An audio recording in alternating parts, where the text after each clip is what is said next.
welcome to Your World with Prakash Kapila.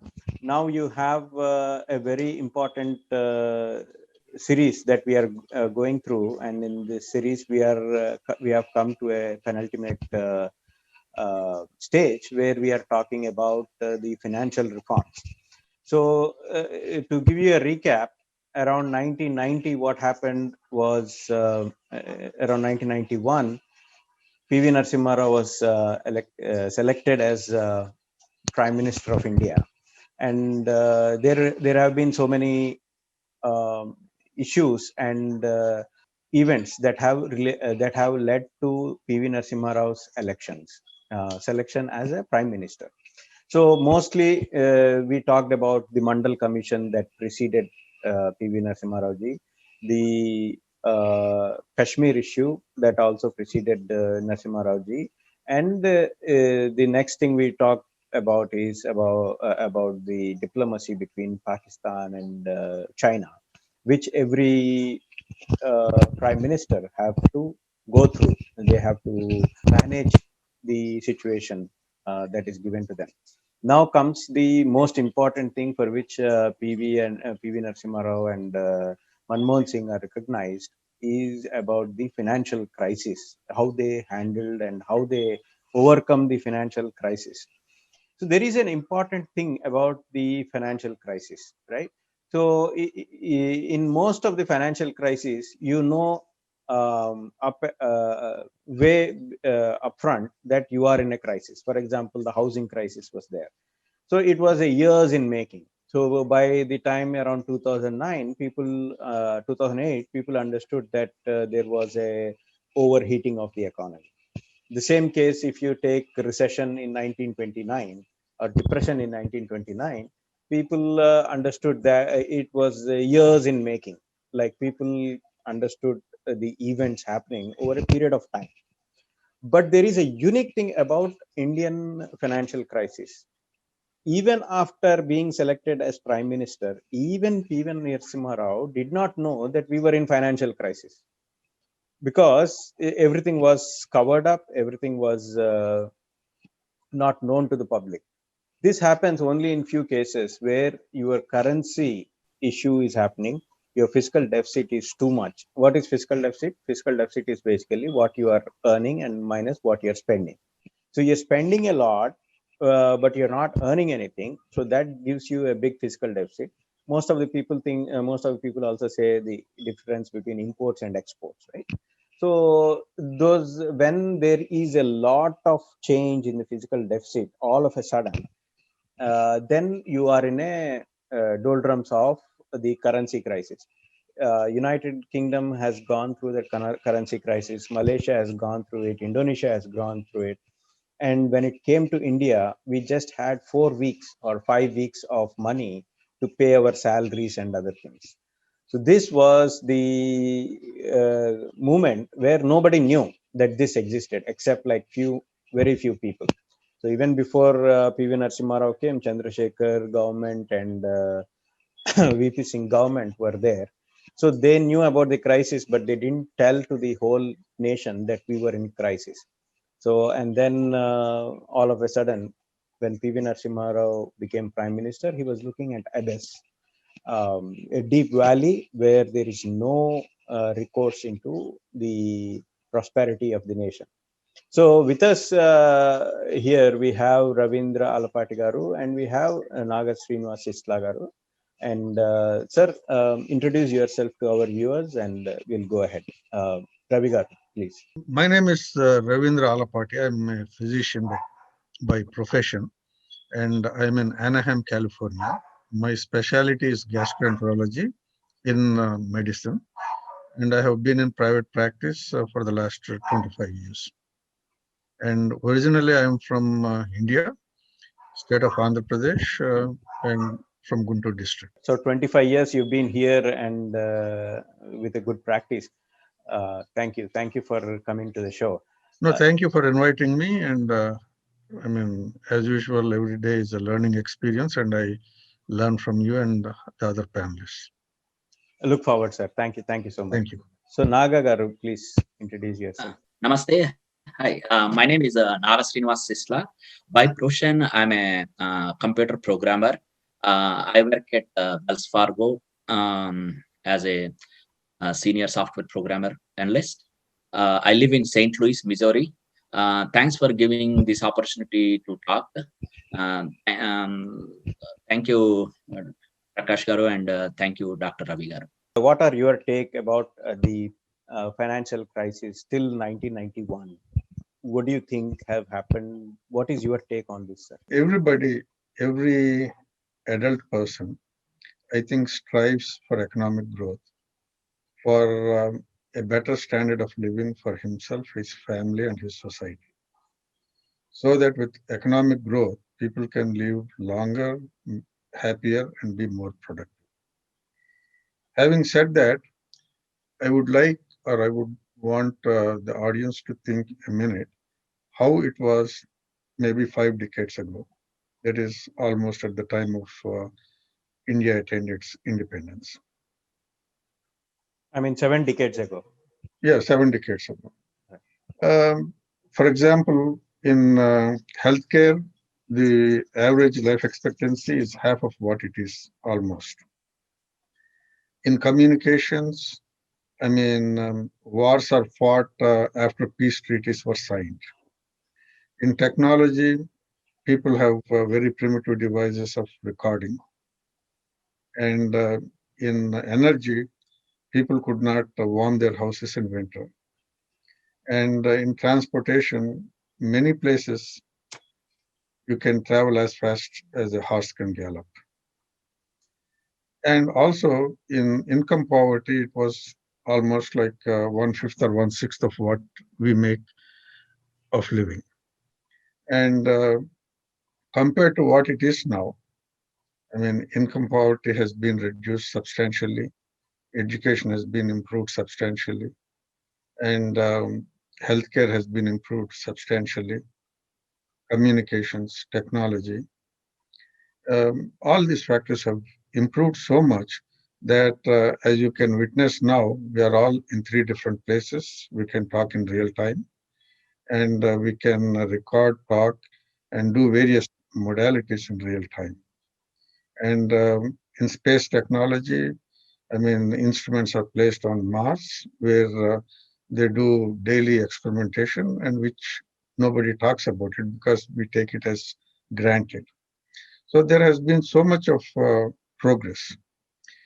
And how did this progress happen? I mean, the world was almost in poverty, most of the world before Industrial Revolution.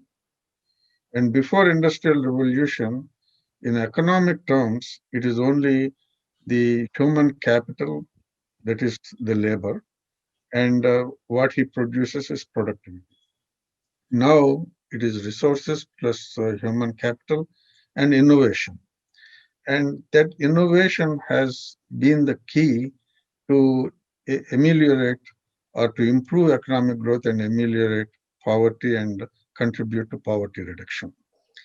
And that word of innovation, what it is? It is basically a devising a new product or devising new services that are not there before, or using devices and using methods to produce the products that are already here and services here at a cheaper rate. So basically, any innovation should be upsetting and disorganizing the society, should create a dynamic disequilibrium, or to create a creative destruction, a creative destruction, and not like a equilibrium with optimization. So keeping in mind this economic activity, innovation, most of the society engages in replicative activity. Around 1991, we had faced these financial trouble of in India. I'm coming to that. I Right. just want to give you the background of what the economic growth is, okay? And uh, how, what are the ingredients to help in making this process? The ingredients are basically ideology. Ideology is like socialism, communism, capitalism. And the world has witnessed the fall of socialism and communism. And so we have to discuss about capitalism. And capitalism is not a singular word. It has different meanings in different societies. The reason why I'm saying that is to come to what India was at 1947, how it progressed every decade, and what the problems that happened in 1990. For us to better understand, we have to understand how it went through. And in capitalism, obviously in primitive societies, it will be oligarch capitalism, very few people control it. And then it becomes like a state-guided capitalism, where India was, in independent India, state-guided capitalism in the form of socialism existed. And then a big firm capitalism and entrepreneurial. The problems at that time, the ideology at the time of 1947 was very interventionist. That means the government is very actively intervening in economic policy. Very protective. That means the government wants to protect what it has. And it protects through a very complex mechanism of licensing, and then very in financial suppression, and it gave monopoly to certain firms for most of the items. That is a background of where 1947 existed. And that was because we were primitive economy. As the economy progresses through agriculture, through small manufacturing, through high manufacturing, through service sector, we were at the agricultural part of it. So the government has devised the 5-year plans. And this in the 5-year plans, their motive was to produce low inflation with minimal growth rate. That is their agenda, low inflation with minimal growth rate. Pre-1991 was because of the policies that from 1947 till 1991 happened, and it was not properly implemented. Sir, what is your take, Sir Naga Garu? Can you give your opening remarks? I agree what Dr. Ravi Garu said so far. But apart from that, what I believe is there are major factors. I mean, there are so many factors lead to Indian economic collapse and slowdown in 1990. And I think from the independence until 1990, basically, I think ours is a closed economy. That means our Indian involvement in the foreign trade is very minimal. So because of that, and there are so many factors. I would categorize them as two factors: international factors and national factors. Because of those factors, our economy was on the brink of collapse in the 1990 before P.V. Narasimha Rao Garu went into prime minister. Like as Prakash Garu, you said in the beginning, I want to add few things to that. Like I read somewhere when PVG became prime minister back in June 1991. Then he called his cabinet secretary. I think at that time he's Naresh Chandra Garu. He called Naresh Chandra and asked Naresh Chandra ji, is our Indian economy like worst? Then is bad. That's what he asked. Then Naresh Chandra said, sorry, sir, it is not bad, it is worst. I think when PVG is prime minister in June 1991, there are mainly three things. Our forex reserves are just capable of running only 3 weeks. That means maybe like they are around like 2,500 crores or something. Just they last only for. And the second one is our external debit is 23% of our GDP. Our internal debit is 55%. And so we are almost in brink of collapsing our economy. So I think the thing there is, like as I said, there are multiple factors because of this our Indian finance depression caused from independence until 1990. Like as I said, is international factors and national factors. So, sir, Ravi Garu, do you want to complete your? Yeah, yeah. See, Prakash Garu, one slight alteration in what you have presented is it is not that people hid it. All of a sudden, several factors came into play. In 1991, in the 90s, Middle East crisis came. And Middle East crisis is something the world has not expected. Okay. And with that, what happened? Oil prices have skyrocketed. Okay. And with that, what happened? Internally, our production of crude petroleum ability, because the industry has been based on internal things, our industry was not able to increase the productivity of the crude petroleum. Okay. So there is a gap between the price and our requirements. Okay. So that is number one. Number two, not only that, the world as a whole, our exports to Russia and Russia's economy was down because of the Middle East crisis. Right.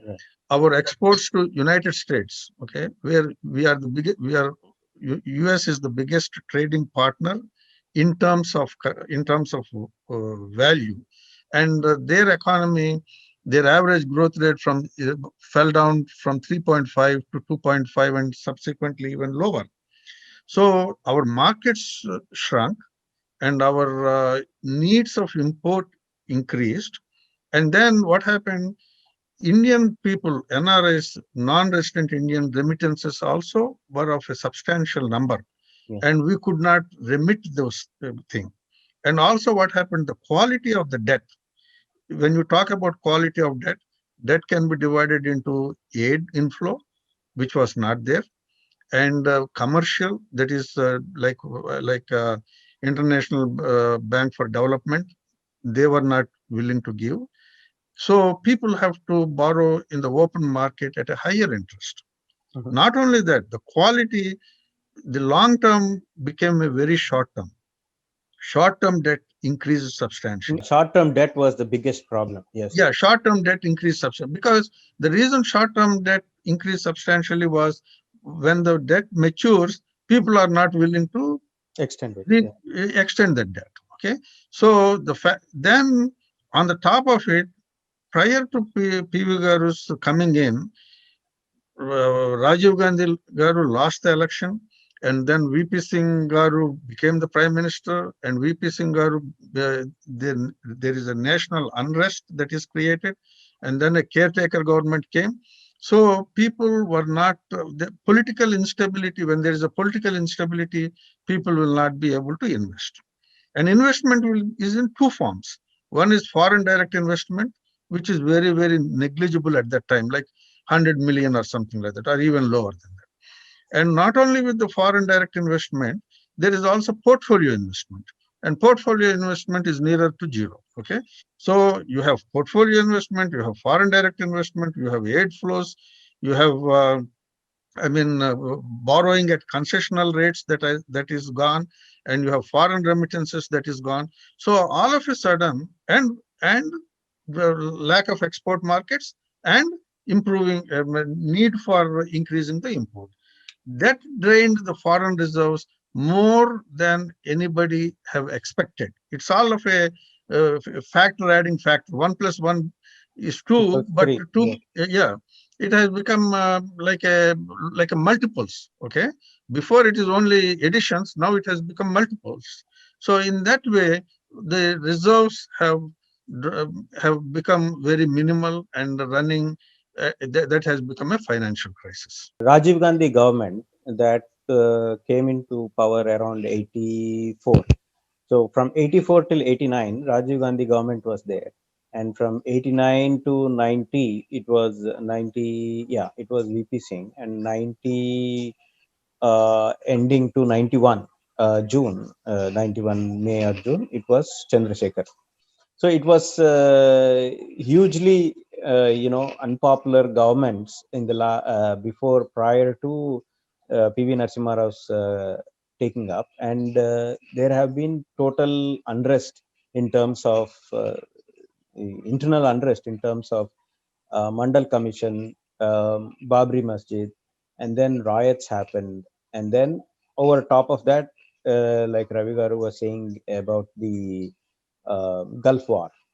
So in Gulf War, we were able to make some money by giving the international passage for our for the American fighter planes. But apart from that, the most important thing I think that led to this was a country should never go with very short term debt. Most important thing is for a country is to make that the short-term debt is only good for companies. It's not good for the country. A country should have a long-term debt that is going to mature over 20 years or a 30-year period. What is your take on this, Naga Garu, and of course Ravi Garu? What do you think? I think the short-term debt was the most important thing that happened. So your take on this? Like as Ravi Garu said, I want to add few more things. Like as I said, there are international factors and national factors basically. So coming to the international factors, rightly said Ravi Garu. See, at the time of 1990, the Soviet Union was dissolved. The Communist Party was no more there, and India is exporting 25% of its exports goes to the USSR, and all of a sudden that country was, what you call disintegrated. So so due to that, India's foreign reserves was reduced to 25%, and because of that, it widened the payment deficit. Like usually it should balance your imports and exports, whereas your imports decline 25%, and whereas your exports is almost 100%. So there is a big imbalance because of that one. And the second one, like as rightly said Dr. Ravi Garu, the oil crisis, because the Gulf War was started. The Iraq attacked Kuwait and Operation Desert Storm, all that started, and it affected. I don't want to go into that because Dr. Ravi Garu already covered that one. And the third one is, I think there is a global recession at that time, and that also affected our Indian economy during that time back in 1990. Because all over the world there is global recession. So that is I think those are the main three factors in the international level which affected our Indian economy during 1990. Ravi Garu, your take on this, Andy? You have it. There was no opportunity for them to do anything different. From 85 to 90 85 to 90, we didn't have those problems. So at that time, I will explain. See, if you look at it, okay, that's why I wanted to give you the initial background of the policy.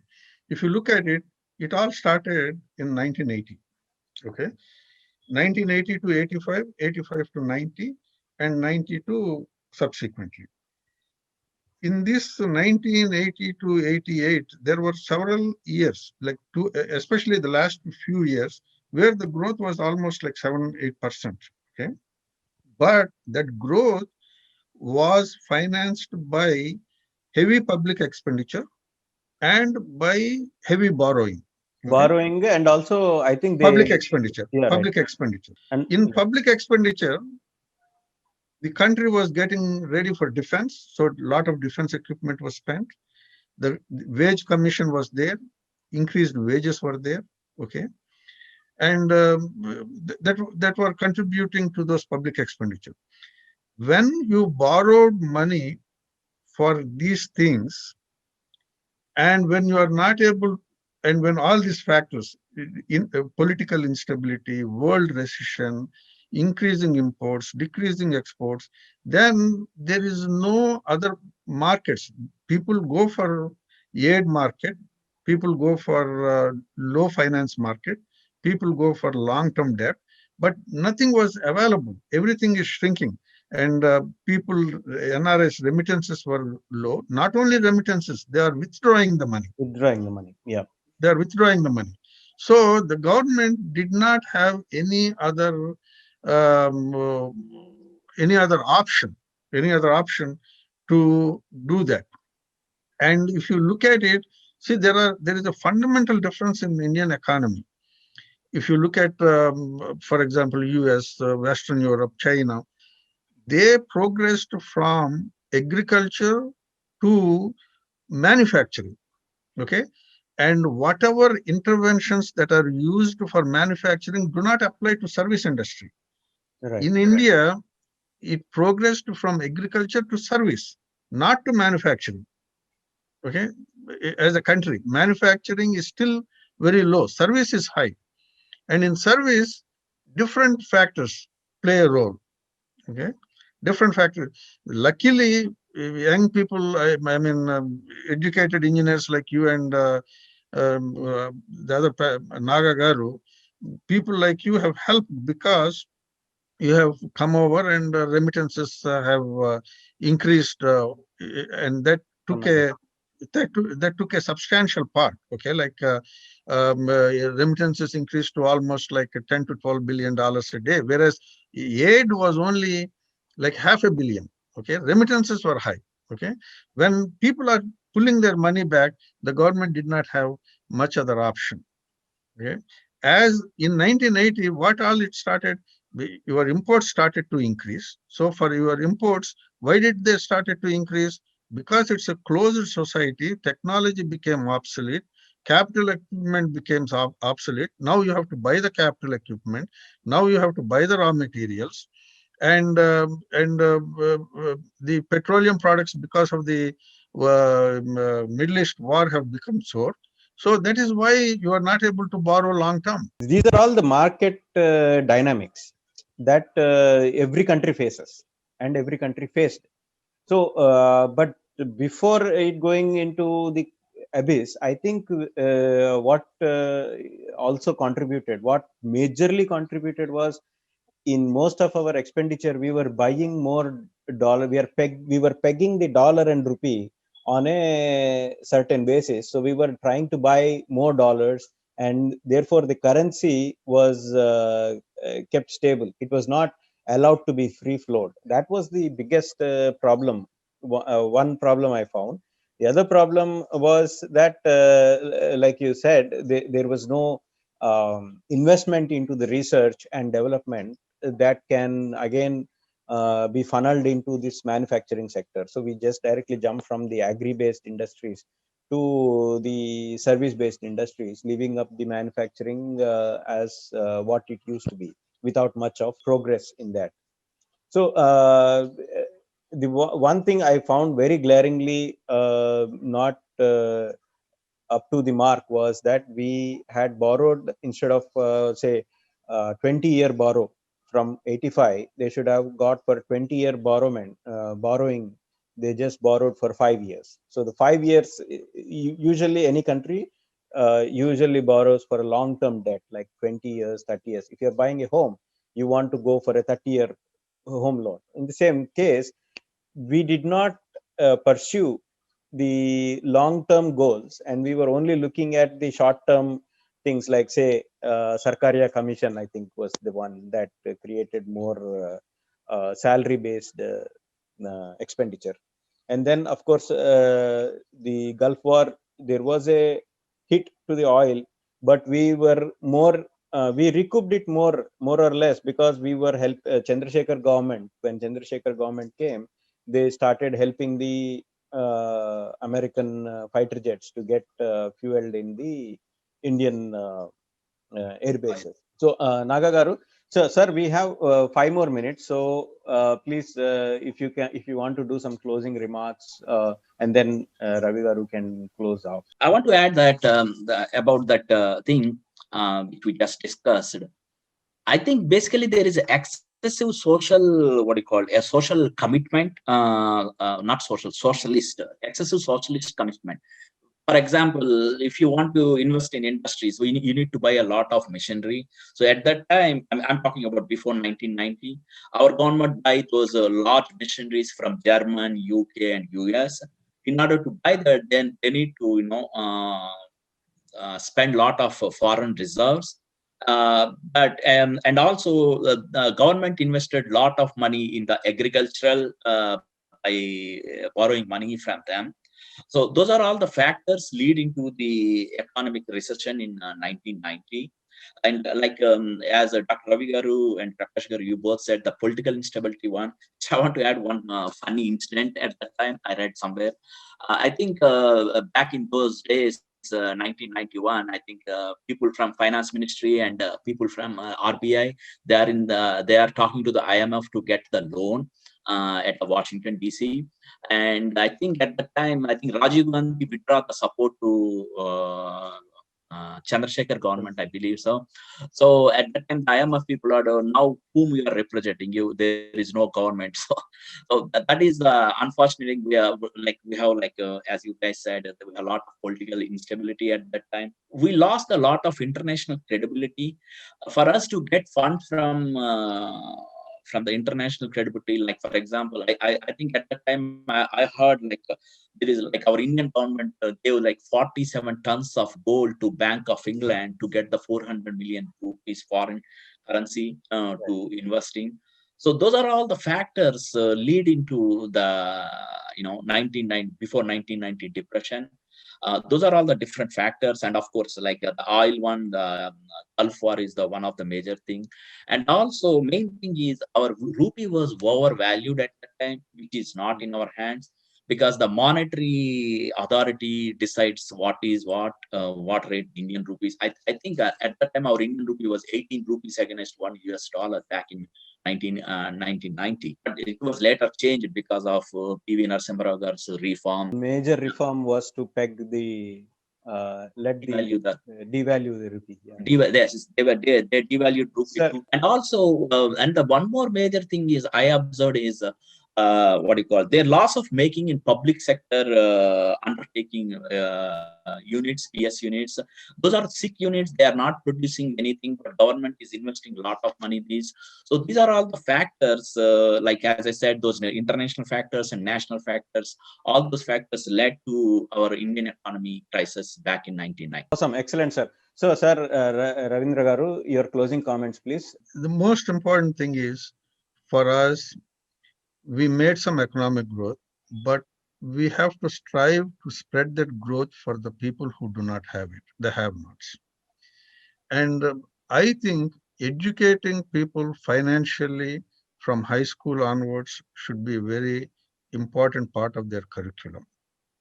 And people should be told, people should be taught that even though it is difficult, capitalistic attitude for the society would benefit all and lift the poverty more than any other system.